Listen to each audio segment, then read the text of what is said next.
If you can communicate this product, you can make money off the product. Because look at Gaga. She's the creative director of Polaroid. I like some of the Gaga songs. What the fuck does she know about cameras? Houston Outlaws, one of the more popular and successful Overwatch League teams and franchises reaching the grand finals of the 2023 season, have now turned sour in the last few months, with the creative director, Lord Enzo, coming under a massive amount of public flack for disassociating the Houston Outlaws from the Overwatch scene. Ultimately, this is a story about industry plants, a story about egotism and incompetence, and a story about squandering not only a business, but your loyal fanbase. This is a story about the Houston Outlaws.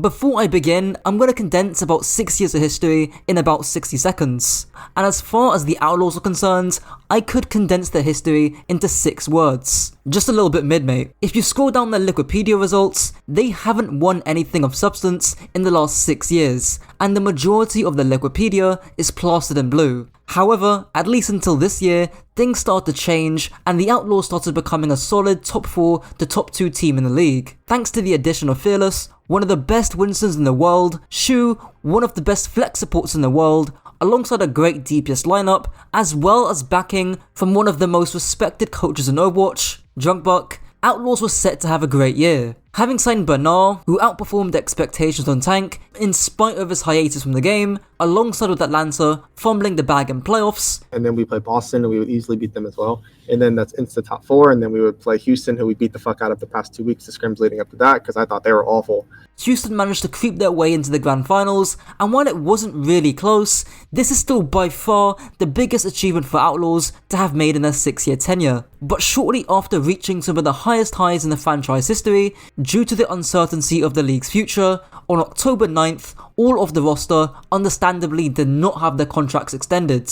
More interestingly though, and this is where we get into the meat and potatoes and why I made this video, almost exactly a month later, on November 9th, the Houston Outlaws make a tweet that is so poorly received it blew up to over 1 million views on Twitter, but not even garnering 1,000 likes. If you're wondering what their announcement was, we're shifting our focus to content and entertainment. But this wasn't the main issue. The majority of the critique levied against Outlaws was signing creators not in the Overwatch space. And I'll get onto the creators soon enough, and why most of them aren't really great signings, but this felt like an out-of-touch departure from the Overwatch space. For more added context, Warren and Aspen, 2 decently sized names in the Overwatch space, made a tweet talking about how they were in talks with Outlaws being signed months ago, yet they ultimately didn't choose to sign either of them. Now in terms of Lord Enzo's journey on Outlaws, he was somehow magically signed as a content creator during 2021, and then left at the end of the year, even making a whole video about it.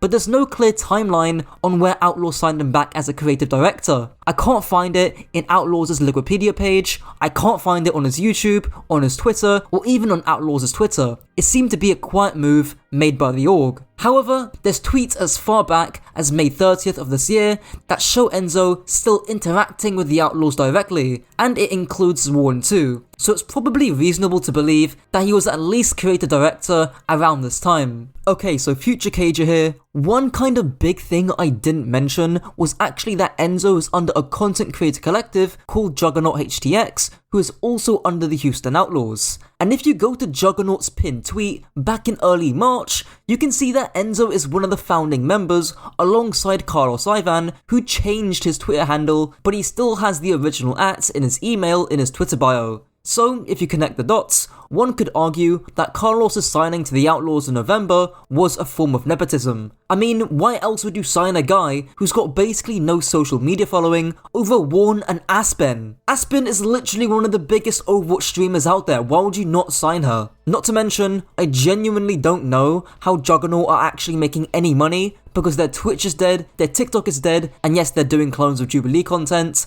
and their YouTube hasn't got a single video. Anyways, back to the video. So, who were the 4 creators that Enzo signed? Well, let's go from worst to best. Before I do that though, a bit of a short disclaimer, I respect everyone here for choosing to get the bag, and honestly, none of the criticism should be directed towards them. If you were in their places, I'm sure you would have taken their contracts. First off, we have Carlos Ivan, who honestly, I think is Outlaws' attempt at making an industry plant. Unlike some of the other creators that Outlaws signed, Carlos has no traction on any social media platform. His YouTube following is pretty much dead, and his Twitch following has an average live viewer base of 16 viewers. But this was only on one single stream. He hasn't streamed once on the entirety of November or December. I'm genuinely baffled as to why Enzo signed this guy or how much he's being paid, because I'm not seeing the vision at all. After Carlos is So Daisy. Now Daisy has a bit larger of a Twitch live viewer base with around 30 live viewers on both her Twitch and her Kick. Her TikTok is also fine stat-wise, but her YouTube, not so much, with only short-form content being posted and under 1,000 subscribers. Up next is Toy Pereno, with slightly more Twitch live viewers, and at first glance, a pretty big TikTok, with almost 1 million followers. But if you dig a little deeper, most of their videos get 4 to 5 digit view counts, and the TikToks that do go viral are just trend hopping a popular sound or TikTok. I really want to know what Enzo was thinking when he saw this TikTok and was like, yeah, this is the perfect thing that Outlaws needs. Ken is about to get shot. And the best signing that I think Enzo made was Majin. He pulls around 60 live viewers on Kick, has a TikTok that is actually related to gaming, and while his YouTube isn't really that impressive, it's at least better than everyone else mentions. To give Enzo a slither of credit, and I really do mean a slither, he at least signed people with decent coverage over Twitch, Kick, and TikTok. TikTok especially, where the biggest advantage on that platform is that it's a lot easier to randomly blow up and go viral, and short form content is better for growth and exposure rather than for money. But that's all the credit I can give Enzo, because all the growth is superficial. Viewers are less likely to be connected to creators who do short form content over long form content. And that's pretty evident by the poor crossover people like Tori and Majin have, where they have 6-digit followers on TikTok, but can't even break past 100 live viewers on Twitch. But the biggest elephant in the room is, why not sign a single Overwatch creator who has more clout on Twitch or YouTube than all of these creators combined? Enzo, you're managing a 6-year-old Overwatch organization. Why would you ditch that and hemorrhage your biggest piece of leverage? You have people like OC or Coffee on TikTok, ATP or Spilo in the YouTube Overwatch scene, and people like Aspen and Warren who you were literally in calls with months ago over on Twitch. Your conversion rate from Outlaws to these creators would be way better because you're actually in an Overwatch niche, and all of the creators pull more consistent viewership than the 4 creators you originally signed.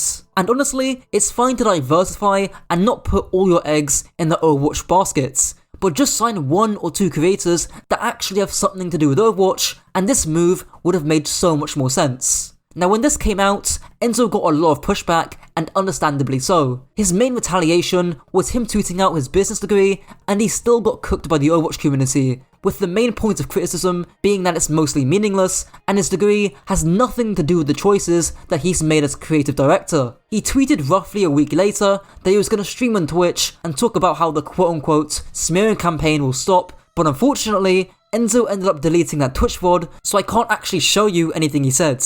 Enzo received yet even more flack when his alt account was discovered.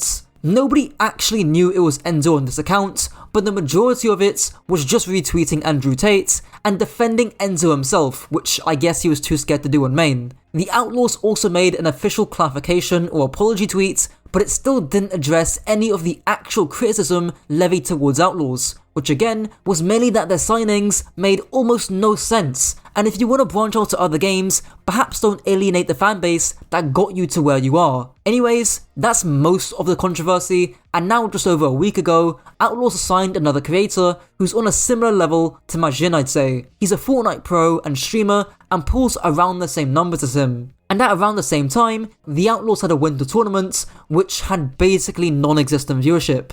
And that's the sad story of the Outlaws. And honestly, one man was kind of responsible for all of it. I tried being as fair as I could to Enzo and giving him the benefit of the doubt where possible, because I know how it feels being dogpiled. But a lot of these choices just baffled me. And not only that, but how Enzo responded was very immature. He didn't debunk any of the criticism, he just cried about it both on main and on an alt account. And Enzo, if you're somehow watching this and made it to the end, please read Ego is the Enemy by Ryan Holiday. You will learn a lot from it. Anyways, that's it for the video. Let me know your thoughts down below, and until next time.